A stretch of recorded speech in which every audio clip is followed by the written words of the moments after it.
Hey folks, Wish SE up here in New Hampshire.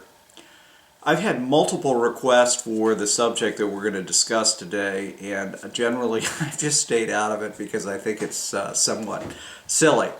However, after whatever the 100th subscriber that's asked me for my opinion on the 45 versus 40 versus 9mm debate, I thought I'd give you my 2 cents. So in front of us right here we have 9mm, 40 Smith & Wesson, 45 ACP. This is all the Ranger T-line that's really great quality defensive ammunition and certainly would serve you well. All of these are performance hollow points, so they should do a decent job in the event you had to use any of these calibers. So here's my 2 cents on 9 versus 40 versus 45. Whatever caliber allows you to get hits on target quickly and effectively counts more than having one bullet versus another bullet. What does that mean? What it means is statistically 7 out of every 8 people shot with a handgun survive. Largely due to trauma care and the high level of trauma care that we have in the United States. We know handguns are relatively ineffective tools. They're used because we can't carry a long gun with us or a shotgun with us at all time. So a specific caliber or a specific type of handgun to me is less important than the operator's ability to be efficient, proficient, and effective delivering hits on target. Shot placement, not the specific caliber, is the key defining feature in neutralizing a threat. So a lot of misses with a 9mm equate to a lot of misses. A lot of misses with a 45 equate to a lot of misses. In fact, it's hits, specifically hits here or in the oculocranial area, that are most likely to neutralize a threat.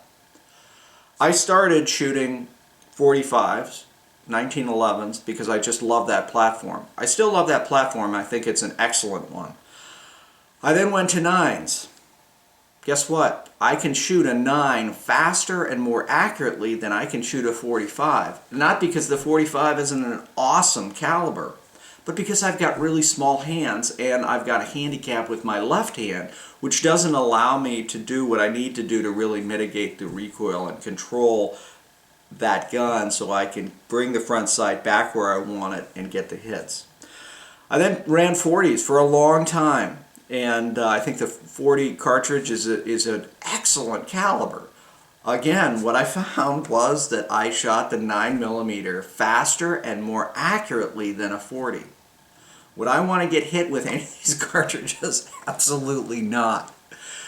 The point I'm trying to make here is we spend a lot of time, and certainly there's a lot of good marketing that's done by the gun manufacturers and by the ammunition manufacturers around what's the right cartridge. And what I'm telling you is find a handgun that you can safely and effectively manipulate, that you can put hits into the area that you want to get hits on target, and that you can be confident with. And that caliber is far more effective for you than another for someone else.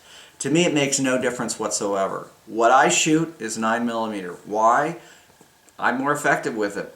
It's also, from an economic standpoint, easier for me to shoot a lot more of that, particularly reloading it, than it is with these other calibers. Do I think the 45 is a great caliber? Absolutely. Do I think the 40 is an awesome caliber? Absolutely.